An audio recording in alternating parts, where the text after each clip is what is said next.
അസ്സലാമു അലൈക്കും.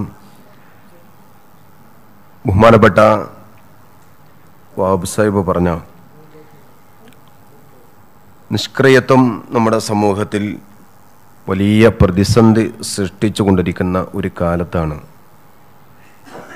ഭരണകൂട ഭീകരത അതിൻ്റെ രൗദ്രഭാവം പൂണ്ടുകൊണ്ട് ഹിഡൻ അജണ്ട ഒന്നൊന്നായി നടപ്പാക്കിക്കൊണ്ടിരിക്കുന്നത്.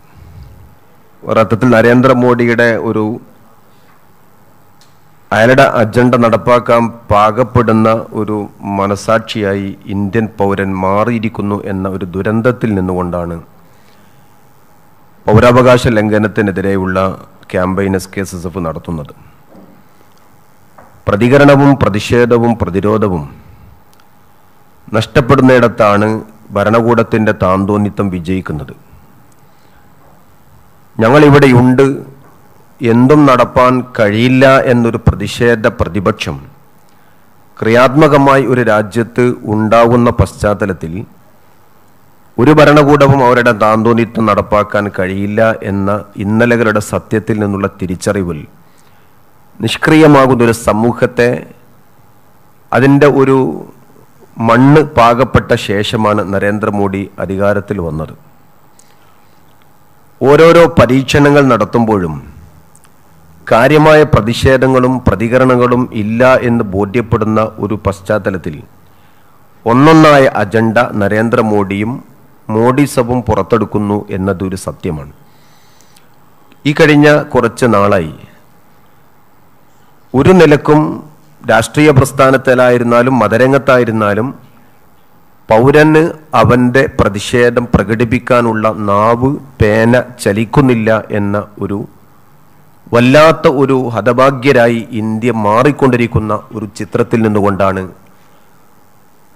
ഉമ്മ കൊടുത്തയക്കുന്ന 1500 രൂപയുമായി പുടവ വാങ്ങി പെരുന്നാൾ കഴിക്കാൻ വീട്ടിലേക്ക് വരുമ്പോൾ നീ ബീഫ് കഴിക്കുന്നവനാണെന്ന് പറഞ്ഞുകൊണ്ട് കത്തിയെടുത്ത് കുത്താൻ ഇവിടെ വർഗീയതയുടെ രൗദ്രഭാവം പൂണ്ട ആളുകൾക്ക് സാധിക്കുന്നത്.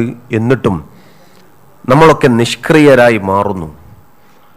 പെരുന്നാൾ പ്രാർത്ഥനയിലും അന്നേ ദിവസമുള്ള മയ്യിദ് നിസ്കാരത്തിലുമായി ജുനൈദിനോടുള്ള കടപ്പാട് തീർന്നോ എന്ന് മുസ്ലിം ചോദിക്കേണ്ട സമയമാണ്. ആയുധമെടുക്കാനും പ്രതികരിക്കാനും ഫാസിസ്റ്റത്തെ ആ നാണയത്തിൽ തിരിച്ചടിക്കാനുമല്ല, ഒന്നിച്ചൊറ്റക്കെട്ടായി പ്രതിഷേധിക്കാനുള്ള ഒരവസ്ഥ നമുക്കെന്നോ നഷ്ടപ്പെട്ടുകൊണ്ടിരിക്കുന്നു. കേവലം സംഘടനാ പാർശ്വവൽക്കരിക്കപ്പെട്ട ചിന്തയ്ക്കപ്പുറത്ത് സ്വാർത്ഥമതികളായ മനുഷ്യനായി നമ്മൾ ഇന്ന് മാറുന്നു എന്നതാണ് ഏറ്റവും വലിയ സത്യം. ലോകത്തെന്ത് സംഭവിച്ചാലും എൻ്റെ വീട്ടിലൊന്നും നടക്കരുത്, ഞാനും എൻ്റെ കെട്ടിയോളും എൻ്റെ കുട്ടികളും സുഖമായി കഴിയണം, അതിന് എതിരെ വരുന്നതിൻ്റെ ആ സമയത്ത് മാത്രം നോക്കിയാൽ മതി എന്നൊരു ചിന്തയിലേക്ക് മനുഷ്യൻ തൻ്റെ സ്വാർത്ഥതയെ ഒതുക്കി വെച്ചപ്പോഴാണ് ജുനൈദുമാർ കൊല്ലപ്പെടുന്നത്, അഖ്ലാഖുമാർ കൊല്ലപ്പെടുന്നത്. അങ്ങ് ഡൽഹിയിലായാലും ഹരിയാനയിലായാലും ജാർഖണ്ഡിലായാലും മനുഷ്യൻ കൊല്ലപ്പെടുന്ന സമയത്ത് ഇന്ത്യൻ പൗരൻ തൻ്റെ സ്വാതന്ത്ര്യം ഹനിക്കപ്പെടുന്ന സമയത്ത് നാം പെരുന്നാൾ കഴിക്കുന്നത് ഏതർത്ഥത്തിൽ ചിന്തിക്കുന്ന സമയത്തും ദുഃഖത്തിൻ്റെ ഒരമർഷം കെട്ടിവെക്കപ്പെടുന്നതിനപ്പുറത്തേക്ക് പ്രതിഷേധത്തിൻ്റെ തീജ്വാലകൾ ഉയർന്നു വരേണ്ട സമയം അതിക്രമിച്ചിട്ടുണ്ട് എന്നതൊരു സത്യമാണ്. നരേന്ദ്രമോദി നിന്നുകൊണ്ട് നമ്മൾ പ്രതീക്ഷിച്ചതിലപ്പുറമാണ് ഇന്ന് നടന്നുകൊണ്ടിരിക്കുന്നത്. വഹാബ് സാർ അദ്ദേഹത്തിൻ്റെ പ്രസംഗം വളരെ നർമ്മം കലർത്തിക്കൊണ്ട് പറഞ്ഞതെങ്കിലും അദ്ദേഹത്തിൻ്റെ ഏറനാടൻ ഭാഷയിലാണ് പറഞ്ഞതെങ്കിലും ഒരു സാഹിത്യ നിരൂപകന്റെ വൃത്തത്തിൽ നിന്നുകൊണ്ട് ചിന്തിക്കുന്നവർക്കും രാഷ്ട്രീയ വിദ്യാർത്ഥികൾക്കും പൗരബോധത്തോടു കൂടി ചിന്തിക്കുന്നവർക്കും ഒട്ടേറെ വായിക്കാൻ അതിലുണ്ട്. വാജ്പേയി വന്ന സമയത്ത് ആദ്യം വാജ്പേയി തീവ്ര ഹിന്ദുത്വത്തിൻ്റെ ആളായിരുന്നു. അന്ന് കോൺഗ്രസിൻ്റെ ചില ആളുകളിൽ മൃദു ഹിന്ദുത്വം ആരോപിച്ചുകൊണ്ട് ശക്തമായ ഹിന്ദുത്വം വാജ്പേയിലാണ് അല്ലെങ്കിൽ വാജ്പേയിസത്തിലാണ് എന്ന് പറഞ്ഞുകൊണ്ടായിരുന്നു നമ്മൾ പ്രതിഷേധിച്ചതെങ്കിൽ, അന്ന് അദ്വാനിയിലായിരുന്നു ഏറ്റവും കൂടുതൽ ഭീകരത കണ്ടതെങ്കിൽ, അദ്വാനിക്ക് ശേഷം പിന്നെ കടന്നു വന്ന നരേന്ദ്രമോദിയെ നമ്മൾ കാണുമ്പോൾ മോഡിയിൽ ബന്ധിപ്പിക്കുന്ന സമയത്ത് ആപേക്ഷികമായി അദ്വാനി മിതവാദിയായി, വാജ്പേയി മതേതരവാദിയായി. ആദിത്യ കടന്നു വന്ന സമയത്തും നരേന്ദ്രമോദി ഒന്ന് മൃദുപ്പെട്ടോ എന്നതാണ് നമ്മുടെ ഒരു സമീപനം. പക്ഷെ ഓരോ കാലത്തിനനുസരിച്ചുകൊണ്ടും വർഗീയത അതിൻ്റെ അതിശക്തമായ രംഗം പിടിച്ചടക്കുന്നു എന്ന് നമ്മൾ മനസ്സിലാക്കണം. പക്ഷെ ഇവിടെ നമ്മൾ സെമിനാർ നടത്തുമ്പോഴും നമ്മുടെ ശാഖകളിലും ഗ്രാമപ്രദേശങ്ങളിലും ഇതുപോലുള്ള സംഗമങ്ങൾ വഴി മനുഷ്യൻ്റെ മനസ്സ് തുറപ്പിക്കേണ്ട സമയം തന്നെയാണ്. ഒരർത്ഥത്തിൽ ചിന്തിക്കുന്ന സമയത്ത് രാഷ്ട്രീയ പാർട്ടികളിലും സ്വാർത്ഥത കടന്നു വരുന്നു. വ്യക്തികളിലും കുടുംബങ്ങളിലും മാത്രമായും ഗ്രൂപ്പിസങ്ങളിലും മാത്രമായി രാഷ്ട്രീയ പാർട്ടികൾ ഓരോരോ ഗ്രാമങ്ങളിലും അവരവരുടെ സംഗീതത്വത്തിൻ്റെ പേരിൽ ഇന്ന് ഒറ്റപ്പെടുന്നു. അവിടെയാണ് നമ്മൾ പരാജയപ്പെടുന്നത്. പ്രതീക്ഷിക്കപ്പെടുന്ന മതേതര ചേരി ക്രിയാത്മകമായി ഇടപെടുന്നില്ല. പറയേണ്ട കക്ഷികൾ ജ്യേഷ്ഠാനീയ തർക്കത്തിൻ്റെയും അച്ഛൻ മകൻ പോരിൻ്റെയും അമ്മായി പോരിൻ്റെയും പേരിൽ ഇന്ന് ഭിന്നിച്ച് ചിതറിക്കൊണ്ടിരിക്കുകയാണ്. ഇവിടെയാണ് നമ്മൾ മനസ്സിലാക്കേണ്ട ആരാണ് ഇതേ സംബന്ധിച്ചുകൊണ്ട് പരിഹാരം കാണുക. ഇപ്പം നമ്മൾക്കറിയാം, കേരളത്തിലെ ആരെങ്കിലും ഇടതുപക്ഷ പ്രസ്ഥാനം എത്രമാത്രം ക്രിയാത്മകമാണ് എന്നുകൂടി നമ്മൾ ചോദിക്കേണ്ടതാണ്. എവിടെയോ നമുക്ക് സംഭവിക്കുന്ന ഒരർത്ഥത്തിൽ കേരളം ഭരിക്കുന്ന മുഖ്യമന്ത്രിയുടെ ഏതെങ്കിലും നിലപാടുകളിൽ CBIയുടെ അന്വേഷണം വരുമോ, കേന്ദ്രം ഇടപെടുമോ എന്ന ആശങ്കയിൽ വെട്ടിത്തുറന്ന് കലവറയില്ലാതെ ഫാസിസ്റ്റ് വിരുദ്ധ പ്രചാരത്തിൻ്റെ ഇടപെടൽ കേവലം സമ്മേളനങ്ങളുടെ പ്രഭാഷണങ്ങളിൽ മാത്രം ഒതുങ്ങിക്കൊണ്ട് ക്രിയാത്മകതയിൽ നഷ്ടപ്പെട്ടുകൊണ്ടിരിക്കുന്നു എന്നത് ഒരു ഭാഗത്ത് നമ്മൾ അനുഭവിക്കുന്ന ദുരന്തമാണ്. ഹാദിയായ സമയത്ത് പച്ചക്ക മനുഷ്യാവകാശം ലംഘിച്ചു. അവൾക്ക് തൻ്റെ ഭർത്താവിൻ്റെ കൂടെ ജീവിക്കാനുള്ള പൗരസ്വാതന്ത്ര്യം നിഷേധിക്കപ്പെട്ടുകൊണ്ടാണ് ഹാദിയക്ക് സ്വാതന്ത്ര്യം ഹനിക്കപ്പെട്ട് വീട്ടുതടങ്കലിൽ ഇന്ന് കഴിഞ്ഞുകൊണ്ടിരിക്കുന്നത്. ആരൊക്കെ പ്രതിഷേധിച്ചു? മതമില്ലാത്ത ജീവൻ എന്ന പാഠപുസ്തകം പഠിപ്പിച്ചത് ഇടതുപക്ഷ പ്രസ്ഥാനമാണ്. സങ്കര സംസ്കാരത്തെയും മിശ്രവിവാഹത്തെയും പ്രോത്സാഹിപ്പിച്ചത് ഇടതുപക്ഷ പ്രസ്ഥാനമാണ്. പ്രായപൂർത്തിയായ ആണിനും പെണ്ണിനും തൻ്റെ ഇണയെ കണ്ടെത്താനുള്ള സ്വാതന്ത്ര്യമുണ്ടെന്ന ആവിഷ്കാര സ്വാതന്ത്ര്യത്തെയും തൻ്റെ വ്യക്തിജീവിതത്തിലും മറ്റൊരാൾ ഇടപെടരുത് എന്നത് പറഞ്ഞതും അതേ ഇടതുപക്ഷമാണ്. പക്ഷേ അഖില മാറി ഹാദിയായപ്പോൾ തൻ്റെ ഇണയെ കണ്ടെത്താൻ ഹാദിയക്കുണ്ടാവേണ്ട സ്വാതന്ത്ര്യത്തിൻ്റെ കടക്കൽ കത്തിവെച്ച ജുഡീഷ്യറിയുടെ മുമ്പിൽ ഒരക്ഷരം ഒരിയാടാൻ ഒരാൾ മുന്നോട്ട് വന്നിട്ടില്ല. ഭരണകൂടത്തിൻ്റെ ആളുകളായി നിൽക്കുന്നവരും എണ്ണിയാലൊടുങ്ങാത്ത രക്തസാക്ഷികളെ സൃഷ്ടിച്ചുകൊണ്ട് തീപ്പന്തങ്ങളായി മാറിയ സമരയോദ്ധാക്കളും ഇതിൻ്റെ മുമ്പിൽ പകച്ചു നിൽക്കുകയാണ്. എവിടെയോ നമുക്ക് സ്വാർത്ഥതയിൽ ഒതുങ്ങിപ്പോകുന്നത് കൊണ്ടാണ് പ്രതിഷേധങ്ങൾ ശക്തിപ്പെടാതെ പോകുന്നത്. പച്ചക്ക് നമ്മുടെ നാട്ടിൽ മദ്യം വിളമ്പുന്നു. നാടാകെ മദ്യശാലകൾ കെട്ടിപ്പൊക്കുന്നു. അടക്കപ്പെട്ട ബാർ മുഴുവനും തുറക്കുന്നു. ഇഷ്ടം പോലെ മദ്യം വിളമ്പാനുള്ള അവസരം ഒരുക്കപ്പെടുന്നു. മദ്യം വാങ്ങാൻ വരുന്നവന് മാന്യമായി ഇരിപ്പിടം കൊടുക്കണമെന്ന് ജുഡീഷ്യറി കൽപ്പന കൊടുക്കുന്നു. എന്നിട്ടും മദ്യശാല അടച്ചുപൂട്ടിയ പാർട്ടി പ്രതിപക്ഷത്തിരിക്കുന്ന സമയത്ത് ആണത്തത്തോടുകൂടി നട്ടല് നിവർത്തി ഒരു വർത്തമാനം പറയാനുള്ള ഒരു പ്രതിപക്ഷം കേരളത്തിന് നഷ്ടപ്പെടുന്നു. ആരാണ് ഇതിൻ്റെ പിന്നിൽ? രാജ്യം ഏറ്റവും വലിയ ഭീകരരെ നേരിട്ടുകൊണ്ടിരിക്കുകയാണ്. നോട്ട് നിരോധിച്ച സമയത്തും ഒരൊറ്റ രാത്രി കൊണ്ട് എല്ലാം തകിടം മറിച്ച് തുഗ്ലക്കിന്റെ ഭരണത്തെ പരീക്ഷിച്ച സമയത്തും നമ്മുടെ രാജ്യത്തിൻ്റെ പ്രതിപക്ഷം നോക്കുകുത്തിയായി. ഇവിടെ ബീഫ് കടിക്കുന്നതിൻ്റെ പേരിൽ നാടാകെ കൊല നടക്കുന്നു. അപ്പോഴും നമ്മുടെ ഇന്ത്യയുടെ പ്രതിപക്ഷങ്ങൾ നോക്കുകുത്തിയാണ്. എന്നെ ഒന്നും നോക്കുന്നില്ല. ന്യൂനപക്ഷങ്ങൾ വേട്ടയാടപ്പെടുന്ന സമയത്ത് ആർക്കും ഒന്നില്ല. നേരത്തെ സത്താർ ഇവിടെ സൂചിപ്പിച്ചതുപോലെ ഞങ്ങളുടെ വോട്ട് ബാങ്കിന് ഒരു കുഴപ്പവും പറ്റരുത് എന്നതാണ് എല്ലാവരുടെയും ധാരണ. അവിടെയാണ് SKSSFന്റെ ഈ പ്രതിഷേധം എത്രമാത്രം വിജയമാകും എന്ന ആശങ്ക നമ്മൾ പ്രകടിപ്പിക്കുന്നത്. പ്രതീക്ഷിക്കപ്പെട്ട പ്രതിപക്ഷങ്ങളിൽ ഉണ്ടാവേണ്ട ഇടപെടലില്ലെങ്കിൽ അവരെ കണ്ണുതുറപ്പിക്കേണ്ട കടമയും കടപ്പാടും നമുക്കുണ്ട്. അതുകൊണ്ട് നിലവിലുള്ള പ്രതിപക്ഷങ്ങളും മതേതര ചേരിയും ശക്തമാവുന്നില്ലെങ്കിൽ ഒരു ബദല സംവിധാനം രൂപപ്പെട്ടു വരും എന്ന് പറയുന്ന ഹർ കർബല കെ ബാദ് ഇസ്ലാം ജിന്ദ ഹോത്താ ഹെ എന്ന അല്ലാമ ഇഖ്ബാൽ പറഞ്ഞതുപോലെ കർബല കഴിയും തോറും ഇസ്ലാം ഉയർന്നു വരും എന്നൊരു പ്രതിഷേധത്തിന്റെ വർത്തമാനമെങ്കിലും പറയാൻ നമുക്ക് സാധിക്കണം എന്നത് വളരെ വസ്തുതാപരമാണ്. നരേന്ദ്രമോദി പറയുന്നു പശുവേട്ടയുടെ പേരിൽ, പശുവിറച്ചി കടിച്ചതിന്റെ പേരിൽ, പശുവിന്റെ പേരിൽ മനുഷ്യവേട്ട പാടില്ല പറഞ്ഞ് നാക്കെടുക്കുമ്പോഴേക്കും ജാർഖണ്ഡിൽ ഒരു മുസ്ലിം കൊല ചെയ്യപ്പെടുന്നു. അതിന്റെ അച്ച് പത്രങ്ങൾ നിരത്തി മഷിയുണങ്ങുന്നതിന് മുമ്പേ വീണ്ടും ദലിതുകാരും മുസ്ലിമീങ്ങളും വേട്ടയാടപ്പെടുന്നു. മോഡിയുടെ പ്രഖ്യാപനത്തിന് പുല്ലുവിലയാണ്. അറിയാം, നരേന്ദ്രമോദി പറയുന്നത് കേവലം വേശ്യയുടെ ചാരിത്ര പുസ്തകം മാത്രമാണ്.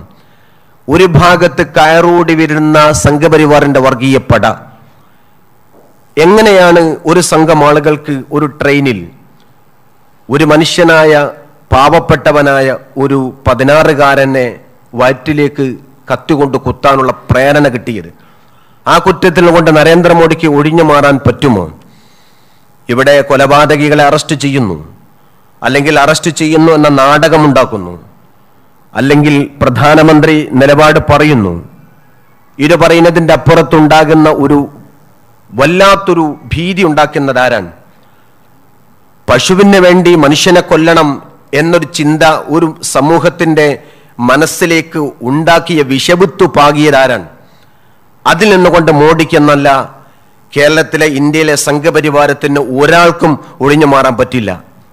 ഇതൊക്കെ ചിഹ്നങ്ങളാണ്. നരേന്ദ്രമോദിക്കും സംഘപരിവാറിനും ഗോവധം ഒരു ചിഹ്നമാണ്. അതുപോലെ തന്നെ ബാബരി മസ്ജിദ് ഒരു ചിഹ്നമായിരുന്നു. അധികാരം നേടാൻ തകർക്കപ്പെട്ട മസ്ജിദിന്റെ സ്ഥലത്ത് ക്ഷേത്രം പണിയുക എന്നത് ഒരു സിമ്പലായി മാത്രമേ നിലകൊള്ളൂ.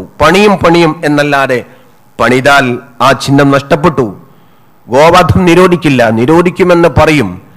അതിൻ്റെ പേരിൽ ഒരു ഭീഷണിപ്പെടുത്തലുകൾ, അതിൻ്റെ പേരിൽ ചില ഭാഗത്ത് നുറുങ്ങുകളാകുന്ന ടെസ്റ്റ് ഡോസുകൾ കൊടുത്തുകൊണ്ടിരിക്കും. ആദിത്യ അറവുശാല അടച്ചുപൂട്ടുന്നതും ഇന്ത്യ ഗവൺമെന്റ് കാലിച്ചന്തയിൽ വിൽക്കപ്പെടാൻ പാടില്ല എന്ന വളഞ്ഞു ചുറ്റിയ നിയമം കൊണ്ടുവരുന്നതും ടെസ്റ്റ് ഡോസുകളാണ്. പക്ഷെ ഒറ്റയടിക്ക് ഗോവധം നിരോധിക്കാനോ കോമൺ സിവിൽ കോഡ് കൊണ്ടുവരാനോ കഴിയില്ല. സിവിൽ കോഡിന്റെ വാദങ്ങളും അതൊക്കെ ചിഹ്നമാണ്. അത് വെച്ച് വേണം രാഷ്ട്രീയ ലാഭം കൊയ്യാൻ സംഘപരിവാറിന് കാലങ്ങളോളം. ഓരോരോ അവസരത്തിലും ഓരോരോ പ്രമേയങ്ങൾ അവർ ഉണ്ടാക്കിക്കൊണ്ടേ ഇരിക്കുകയാണ്. മതത്തിന്റെ പേരിൽ ഗോവധത്തെ നിഷേധിക്കാൻ കഴിയില്ല. ഞാൻ അവസാനിപ്പിച്ചുകൊണ്ട് പറയുന്നു, 3 കോണിൽ നിന്നുകൊണ്ട് ഈ ഗോവധ നിയന്ത്രണം അല്ലെങ്കിൽ മാട്ടിറച്ചി കച്ചവടത്തെ നിയന്ത്രിക്കുക അല്ലെങ്കിൽ നിഷേധിക്കുക എന്ന പേരിൽ കൊണ്ടുവന്നത് വിഡ്ഢിത്തമാണ്. ഒന്ന് പറഞ്ഞത്, ഒരു ഭാഗത്ത് പറഞ്ഞത് ജീവിയെ കൊല്ലുന്നത് തെറ്റാണെന്ന്. ജീവന സംരക്ഷണത്തിന് വേണ്ടി മൃഗങ്ങളുടെ ജീവനെ സംരക്ഷിക്കണം എന്നാണ് ഒരു ഭാഗത്ത് പറഞ്ഞ ന്യായം. പ്രകൃതിപരമായി അത് പറയാനേ പാടില്ല. സസ്യബുക്കും മാംസബുക്കുമുണ്ട് ലോകത്ത്. മനുഷ്യൻ സസ്യബുക്കുമാണ്, മാംസബുക്കുമാണ്. രണ്ടും കഴിക്കാൻ ദൈവം തന്ന അനുഗ്രഹം, ഇടതുപക്ഷത്തിന്റെ ഭാഷയിൽ പറഞ്ഞാൽ പ്രകൃതി തന്ന അനുഗ്രഹം. ആ അനുഗ്രഹമാണ് മനുഷ്യൻ കഴിച്ചുകൊണ്ടിരിക്കുന്നത്. അവർക്ക് കഴിക്കണം എന്ന് പറയുമ്പോൾ കഴിക്കാൻ പാടില്ല എന്നുണ്ടെങ്കിൽ അവൻ പട്ടിണി കിടന്ന് മരിക്കേണ്ടി വരും. മനുഷ്യൻ സസ്യബുക്ക് കഴിക്കണമെന്നുണ്ടെങ്കിൽ, മാംസാഹാരം കഴിക്കണമെന്നുണ്ടെങ്കിൽ 2 തരം ജീവികളും കൊല്ലപ്പെടണം. അത് പ്രകൃതിപരമാണ്. സചേതനമെന്നോ അചേതനമെന്നോ ജീവജാലങ്ങളെ വേർതിരിക്കേണ്ട. സസ്യങ്ങൾ, വെണ്ടക്കക്ക് ജീവനുണ്ട്. മനുഷ്യൻ അന്നം കഴിക്കണമെന്നുണ്ടെങ്കിൽ നിരവധി കതിരുകളെ കൊയ്തെടുക്കണം. നെല്ലിന് വധം സംഭവിച്ചാലേ അരിയാഹാരമായത് മാറൂ. നെല്ലിനുമുണ്ട് ജീവൻ, സസ്യമാകുന്നു നെല്ല്. അതിനെ ഹനിക്കപ്പെടുന്ന സമയത്ത് മാത്രമേ ആഹരിക്കപ്പെടാൻ കഴിയുകയുള്ളൂ. ജീവനോടെ ഒരു മനുഷ്യനും ആഹാരം കഴിക്കില്ല. വലിയ സ്രാവുകൾ ചെറിയ മത്സ്യങ്ങളെ തിന്നുന്ന സമയത്ത് ചെറുമത്സ്യങ്ങൾ അപ്പോഴല്ലെങ്കിലും പിന്നെ കൊല്ലപ്പെടുകയാണ്. ജീവൻ അപഹരിക്കപ്പെട്ടേ മറ്റൊന്നിന്റെ ആഹാരമായി മാറൂ. ഇത് പ്രകൃതിയാണ്. അതുകൊണ്ട് സംരക്ഷണമെന്ന ന്യായം നിരർത്ഥകമാണ്, അത് വിഡ്ഢിത്തമാണ്, അത് പാപ്പരത്തമാണ്. മനുഷ്യൻ ഭക്ഷണം കഴിക്കാതെ പട്ടിണി കിടക്കേണ്ടി വരും. ജീവസംരക്ഷണത്തിന്റെ വാദം ഉയർത്തിക്കൊണ്ടുവരുന്നവർക്ക് പശുമാംസത്തെ നിഷേധിച്ചാൽ. അതുകൊണ്ട് ആ ജീവിയെ കൊല്ലപ്പെടരുത് എന്ന് പറയാൻ പാടില്ല. മനുഷ്യൻ ഒരു കൈകൊണ്ട് തന്റെ ശരീരത്തെ ചൊറിഞ്ഞാൽ ആയിരക്കണക്കിന് അമീബകളാണ് തൽക്ഷണം നശിച്ചുകൊണ്ടിരിക്കുന്നത്. ഏകകോശ ജീവിയാണെങ്കിലും അമീബക്കും ജീവനുണ്ട്. മനുഷ്യന് അനങ്ങാൻ പറ്റില്ല, ജീവനെ നശിപ്പിക്കരുത് എന്ന് പറയുന്ന ന്യായത്തെ കൊണ്ടുവന്നാൽ അഹിംസ എന്ന് വേട്ടയാടപ്പെടുന്നതിനെ പറയാൻ പാടില്ല. പശുവിറച്ചിയാലും പോത്തിറച്ചിയാലും മാനിറച്ചിയാലും മനുഷ്യൻ കഴിക്കുന്ന ഭക്ഷണം ഏതായിരുന്നാലും അതിനെ അഹിംസ എന്ന് പേരിടാൻ പാടില്ല. അഹിംസയെ മഹാത്മാഗാന്ധി ഉയർത്തി പറഞ്ഞിട്ടുണ്ട്. മഹാത്മാഗാന്ധി അഹിംസ പഠിച്ചത് ഭഗവത്ഗീതയിൽ നിന്നുകൊണ്ടാണ്. ഭഗവത്ഗീത ഉയർത്തിയാണ് മഹാത്മാഗാന്ധി അഹിംസ പറഞ്ഞത്. കൗരവരും പാണ്ഡവരും തമ്മിലുള്ള യുദ്ധം നടക്കുന്ന സമയത്ത് കൗരവർക്കെതിരെ പാണ്ഡവർ നടത്താനുള്ള യുദ്ധത്തിന് തന്റെ മുമ്പിൽ കണ്ട ബന്ധുജനങ്ങളുടെ ചോര കാണാനും അവരുടെ ശവങ്ങളെ കാണാനും അറച്ച് ഭയപ്പാടോടുകൂടി നിന്ന അർജുനൻ ആയുധം താഴെ വെച്ച സമയത്ത് അർജുനന് കൊടുത്ത ആവേശപരമായ നിർദ്ദേശമാണ് ഭഗവാൻ ശ്രീകൃഷ്ണന്റെ ഭഗവത്ഗീത. ഗീതയുടെ ഇതിവൃത്തം യുദ്ധാഹ്വാനമാണ്. നീ ആയുധമെടുക്കൂ അർജുന, നീ കൊല്ലൂ കൗരവരെ, അവർ നശിക്കട്ടെ, അവർ അധർമ്മകാരികളാണ്. ധർമ്മത്തെ സംസ്ഥാപിക്കാൻ അധർമ്മത്തെ തുടച്ചു നീക്കണം. അതേ സംബന്ധിച്ചുകൊണ്ട് വേദപണ്ഡിതന്മാർ പറയുന്നത് അധർമ്മകാരികൾ കൃഷിയിലെ കളകളാണ്. അതുകൊണ്ട് കൃഷിയിലെ കളയെ പറിച്ചെടുക്കേണ്ടതാണ്. ധർമ്മത്തിന്റെ മുമ്പിലെ അധർമ്മം കളകളാണ്. അതുകൊണ്ട് അതിനെ പറിച്ചെടുക്കണം. അതുകൊണ്ട് നീ ആയുധമേന്തു, നീ ആയുധം വെച്ചുകൊണ്ട് നീ വിജയിച്ചാൽ നിനക്ക് രാജ്യം, നീ കൊല്ലപ്പെട്ട നിനക്ക് സ്വർഗം, നിനക്ക് സ്വർഗം കിട്ടുമെന്ന് പറഞ്ഞുകൊണ്ടാണ് സ്വർഗം വാഗ്ദാനം ചെയ്തുകൊണ്ട്, ജയിച്ചാൽ രാജ്യം വാഗ്ദാനം ചെയ്തുകൊണ്ടാണ് അർജുനനോട് ആയുധം ഏന്താൻ വേണ്ടി കൃഷ്ണന്റെ ഉപദേശം. അതാണ് ഭഗവത്ഗീതയുടെ ചാപ്റ്ററിന്റെ ആദ്യാവസാനം. വല്ല വ്യക്തമായ കാര്യമാണ്. ചോരയാണ് അവിടെ നടത്തുന്നത്, ജീവനാണ് അവിടെ അപഹരിക്കപ്പെടുന്നത്. ആ ഭഗവത്ഗീത ഉയർത്തിപ്പിടിച്ചുകൊണ്ട് മഹാത്മാഗാന്ധി പറഞ്ഞു അഹിംസ വേണം എന്ന്. അപ്പൊ അഹിംസ എന്ന് പറയുന്നത് അധർമ്മത്തെ തുടച്ചു നീക്കുന്നത് ഹിംസയായിട്ടല്ല, ആ ഭാഗത്ത് ധർമ്മത്തെ സംസ്ഥാപിക്കലാണ്. എന്ന് പറയുമ്പോൾ മനുഷ്യൻ ഭക്ഷിക്കുന്ന ഭക്ഷണത്തിന് വേണ്ടി ദൈവം കൊടുത്ത പ്രകൃതിപരമായ മാംസബുക്കിന്റെ സസ്യബുക്കിന്റെ ആഹരിക്കപ്പെടുന്ന സമയത്ത് അവന്റെ ടേസ്റ്റ് തോന്നുന്ന, അവന്റെ വയറിലേക്ക് ദഹിക്കാൻ പറ്റുന്ന ഏത് ഭക്ഷണമാർഗവും മതം പറയുന്ന ഹലാലായ രീതിയിൽ അവൻ ഭക്ഷിക്കുന്നത് ഹിംസയാണ് എന്ന് പറയുന്നത് ശുദ്ധ ഭോഷ്കാണ്. അത് ശുദ്ധ വിഡിത്തമാണ്, അത് തെറ്റായ ഒരു പ്രചരണമാണ്. അതുകൊണ്ട് ജീവൻ എന്നതിൻ്റെ അല്ല നരേന്ദ്രമോദിമാർ മുന്നോട്ട് വെക്കുന്നത്. 2, സാമ്പത്തിക രംഗത്ത് ഏറ്റവും വലിയ നട്ടെല്ല് പൊട്ടിക്കുകയാണ് ഗോവധ നിരോധനത്തിലൂടെ. നമ്മുടെ രാജ്യത്ത് ഏറ്റവും വലിയ ബിസിനസ് മാട്ടിറച്ചി ഒരു ഭാഗമാണ്. വർഷം പ്രതി 18,000-ഓളം ടൺ മാട്ടിറച്ചി ഒരു BJPയുടെ MLA തന്നെ സംഗീത് നാഥ് ഗുജറാത്തിൽ നിന്നുകൊണ്ട് വിദേശത്തേക്ക് കയറ്റിയേക്കുന്നു എന്ന് പറയപ്പെടുന്നു. നരേന്ദ്രമോദി, വെള്ളാപ്പള്ളി നടേശൻ മുതൽ നരേന്ദ്രമോദി വരെയുള്ളവർ അരയിൽ ധരിക്കുന്ന ബെൽറ്റും കാലിൽ ധരിക്കുന്ന ഷൂയും അവരുടെ പണം സൂക്ഷിക്കുന്ന പേഴ്സും പശുവിന്റെ ഇറച്ചിയോ പോത്തിന്റെ തോലോ പശുവിന്റെ തോലോ ഊറക്കിട്ടുണ്ടാക്കിയതാണ്, അല്ലെന്ന് പറയാൻ തന്റെ ഇടമുണ്ടോ എന്ന് സ്വാമി ശക്തിബോധി പരസ്യമായി വാർത്താ സമ്മേളനത്തിൽ വെല്ലുവിളിച്ചിട്ട് ഇന്ന് വരെ ഒരാളും മറുപടി കൊടുത്തിട്ടില്ല. മോഡി ധരിക്കുന്ന ബെൽറ്റ് പശുവിന്റെ തോലാണ്. ആർക്കാണ്? ശബരിമല ക്ഷേത്രത്തിലേക്ക് പോകുന്ന അയ്യപ്പ ഭക്തന്മാർ കൊട്ടുന്ന ചെണ്ടയും മമ്പലപ്പടികളിൽ മുട്ടുന്ന മദ്ദളവും ചുറ്റപ്പെടുന്ന കവചങ്ങൾ മുഴുവനും ഈ ജീവജാലങ്ങളുടെ കാലികളുടെ തോലാണ്. ഇന്ത്യയുടെ ഏറ്റവും വലിയ സാമ്പത്തിക സ്രോതസ്സിൽ ഒരു ഭാഗം തോൽ വ്യവസായമാണ്. വിദേശത്ത് നമുക്കറിയാം, ഗൾഫ് നാടുകളിലും ഇന്ത്യൻ തോലിന് മാർക്കറ്റ് വമ്പിച്ച വിലയാണ്. ഇതൊക്കെ ചത്തതിനെ ഊറക്കിട്ടുണ്ടാക്കുന്നത് മാത്രമല്ല, അതൊരു ഭാഗത്ത് ദളിത് വംശക്കാർ നടത്തുന്നുണ്ടാകും. ലോകത്ത് ഏറ്റവും വലിയ തോൽ വിപണി ഉണ്ടാകുന്നത് അറുത്ത് ഭക്ഷണം കഴിക്കുന്നതിന്റെ അവശിഷ്ടമായി മാറുന്ന തോല് തന്നെയാണ്. അത് തന്നെയാണ് വൻ വ്യവസായം. സാമ്പത്തിക സ്രോതസ്സിന്റെ കടക്കൽ കത്തിവെക്കലാണ് ഗോവധ നിയന്ത്രണം എന്ന പേരിൽ നടക്കുന്ന ഗോവധ നിരോധനം. അത് മനസ്സിലാക്കാൻ നമുക്ക് സാധിക്കണം. 3, വേദങ്ങളും ഒരു മതങ്ങളും പറഞ്ഞിട്ടില്ല, ഒരു മതത്തിലും പറഞ്ഞിട്ടില്ല ഇത് അന്യമാണെന്ന്. ഭഗവാൻ ഇന്ദ്രൻ ഇന്ത്യയിലേക്ക് ആര്യവംശത്തിന്റെ തേരാളിയായി കടന്നു വന്ന് ദ്രാവിഡ വംശത്തെ കൊന്നൊടുക്കുന്ന പോരാളിയായി മാറപ്പെടുന്ന സന്ദർഭത്തിൽ ദിനേന കാള ഇറച്ചി കൊണ്ടുപോയി കൊടുക്കൽ അദ്ദേഹത്തിന് ഇന്ദ്രനേറ്റ് വലിയ പുണ്യമായിരുന്നു.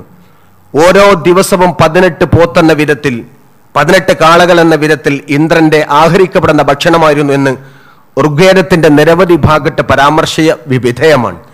സോമവേദത്തിന്റെ ഒരധ്യായം ഇടവനും ബലിമാംസത്തിന്റെ മഹത്വവും അതിന്റെ യാഗയജ്ഞത്തിന്റെ പുണ്യങ്ങളും പറയുന്നതാണ്. ബലികർമ്മം നിർവഹിക്കപ്പെടണമെന്നും പശു അടക്കമുള്ള മൃഗങ്ങളെ ദൈവത്തിന് മുമ്പിൽ സമർപ്പിക്കപ്പെട്ടുകൊണ്ട് നേർച്ച കൊടുക്കണമെന്നും പറയുന്ന, കാണിക്ക നൽകപ്പെടണമെന്നും പറയുന്നതാണ് ഋഗ്വേദത്തിന്റെ പോലെ തന്നെ സോമവേദത്തിന്റെയും നിരവധി ചാപ്റ്റർ.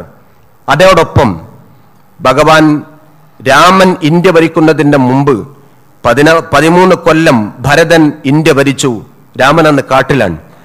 രാമൻ കാട്ടിൽ വനവാസം നടത്തുന്ന സമയത്ത് ഇന്ത്യ ഭരിച്ചിരുന്ന ഭരതന് ദിവസേന മാംസം, പശുവിന്റെയോ പൂത്തിന്റെയോ കാളയുടെയോ ഇറച്ചി വേവിച്ച് വിളമ്പി തന്റെ മുമ്പിൽ കൊണ്ടുപോയി കൊടുക്കുന്ന ഡ്യൂട്ടി ഒരു മഹർഷിക്കുണ്ടായിരുന്നു എന്ന് മഹാഭാരതം പറയുന്നു. സ്വാമി വിവേകാനന്ദൻ നന്നായി മാംസം കഴിക്കുന്ന വ്യക്തിയായിരുന്നു. ഒരുപാട് മഹർഷിമാർ അത് പുണ്യമായി കരുതിയിരുന്നു. അശ്വമേധ യാഗം എന്ന് പറയുന്നത് ഉപനിഷത്തിന്റെ വലിയൊരു യാഗം തന്നെയാണ്. ഒരു ബ്രാഹ്മണൻ കൊല്ലപ്പെടുന്നിടത്ത് അതിന്റെ പ്രായശ്ചിത്തമായി ഒരു കുതിരയെ പട്ടിണി കിടന്നുകൊണ്ട് നാടാകെ ചുറ്റാനും, ഒരു കൊല്ലം കഴിയുമ്പോൾ കുതിരയെ തിരിച്ചു വന്നുകൊണ്ട് ശ്വാസം മുട്ടിച്ചുകൊണ്ട് ദർപ്പണപ്പുല്ലിൽ പൊതിഞ്ഞ് അതിനെ ശ്വാസം മുട്ടിച്ചുകൊണ്ട് കൊല്ലുകയും, എന്നിട്ട് നാട്ടിലെ പ്രമാണിമാരുടെ കൂട്ടത്തിൽപ്പെട്ട തരുണിമണിയായ പെണ്ണിനെ കൊണ്ട് ലൈംഗിക ചേഷ്ട ചത്ത കുതിരയിൽ നടത്തിച്ചതിന്റെ ശേഷം ആ കുതിരയെ അറുത്ത് അതിനെ വെട്ടി നുറുക്കി ചോര ദേവിയുടെ മുമ്പിൽ പ്രതിഷ്ഠ നടത്തുകയും ചെയ്യുന്ന യാഗമാണ് അശ്വമേധയാഗം. ആ അശ്വമേധയാഗത്തെ പുണ്യമായി കരുതുന്നവർ കുതിരയെ ഈ രൂപത്തിൽ മൃഗമാണെങ്കിൽ പോലും ജീവനോട് കാണിക്കേണ്ട മാന്യത കാണിക്കാതെ പ്രവർത്തിക്കുന്ന അശ്വമേധയാഗത്തെ പുണ്യമായി കരുതുന്നവർക്ക് ഒരിക്കലും പശുവിറച്ചിയുടെ പേരിൽ അസ്പൃശ്യത പറയാൻ ഒരർഹതയും ധാർമ്മികതയുമില്ല. മതം ഒരിക്കലും പശുവിനെ അറക്കരുത് എന്ന് പറഞ്ഞിട്ടില്ല. പിന്നെയും പറഞ്ഞത് ഇസ്ലാമാണ്. കറവ പശുവിനെ അറക്കാൻ പാടില്ല. അത് അറുത്തിട്ട് തൻ്റെ ഉലുഹിയത്ത് പൂർത്തിയാവില്ല. കറവ പശു ഉലുഹിയത്തിന് പറ്റുന്നതല്ല. നമ്മൾ ആരും പശുവിനെ അറുക്കുന്നില്ല. പശുവിന്റെ ഇറച്ചിയുടെ പേരിൽ പോത്തിനറുക്കുന്നവരോട് എന്തിന് കൊലവറി? പശുവിന്റെ ഇറച്ചിയുടെ പേരിൽ കാളയെ അറുത്ത് ഭക്ഷണം പാകം ചെയ്യുന്നവരോട് എന്തിന് ഇത്രമാത്രം വർഗീയ വെറി? പശുവല്ല എന്ന് പറഞ്ഞാലും ആട്ടിറച്ചി ഫ്രിഡ്ജിൽ വെച്ചാലും അത് മാട്ടിറച്ചി എന്ന് പറഞ്ഞുകൊണ്ട് അഖിലാക്കിനെ തല്ലിക്കൊല്ലുന്നവന്റെ നാട്ടിൽ പശുവിറച്ചിയുടെ പേരിലാണ് ഇമാതിരി പുകിലുകൾ നടക്കുന്നത്. പശുവേ മുസ്ലിമീങ്ങൾ അറുക്കുന്നില്ല. മുസ്ലിമീങ്ങളെ മാത്രം ബാധിക്കുന്ന പ്രശ്നമേ അല്ല. നമ്മുടെ രാജ്യത്തിന്റെ കാർഷിക വിളയുടെ കടക്കൽ കത്തിവെക്കുന്ന ഈ വഴിവിട്ട നിലപാടാണ് നരേന്ദ്രമോദി കൊണ്ടുവരുന്നത്. ഇന്ന് വന്നത് ഗോവധ നിയന്ത്രണമാണ്. നാളെ മറ്റൊന്നാണ്, പിന്നെ മറ്റൊന്ന് കൊണ്ടുവരും. ഓരോരോ സാമ്പിളുകൾ കൊണ്ടുവരുന്ന നാളുകളുടെ മുമ്പിൽ ഞാൻ എൻ്റെ വാക്കുകൾ അവസാനിപ്പിച്ചുകൊണ്ട് പറയുന്നു, അണ്ണാറക്കണ്ണനും തന്നാലായത് എന്ന പോലെ പ്രതിഷേധത്തിന്റെ തീജ്വാല നമ്മളായാലും പറത്തണം. നമ്മൾ കോൺഗ്രസിനെയും ഇടതുപക്ഷ പ്രസ്ഥാനത്തെയും പരമാവധി അവരിലേക്ക് ആവേശം നൽകിപ്പെടുന്നുണ്ടെങ്കിലും കാത്തിരിക്കേണ്ട കാര്യമില്ല. നമ്മൾ ജനങ്ങളുടെ മുമ്പിൽ ചർച്ച കൊണ്ടാവണം. ഞാനും എൻ്റെ കെട്ടിയോളും മാത്രം സുരക്ഷിതമായാൽ മതി എന്ന സ്വാർത്ഥത മനുഷ്യൻ അവസാനിപ്പിക്കണം.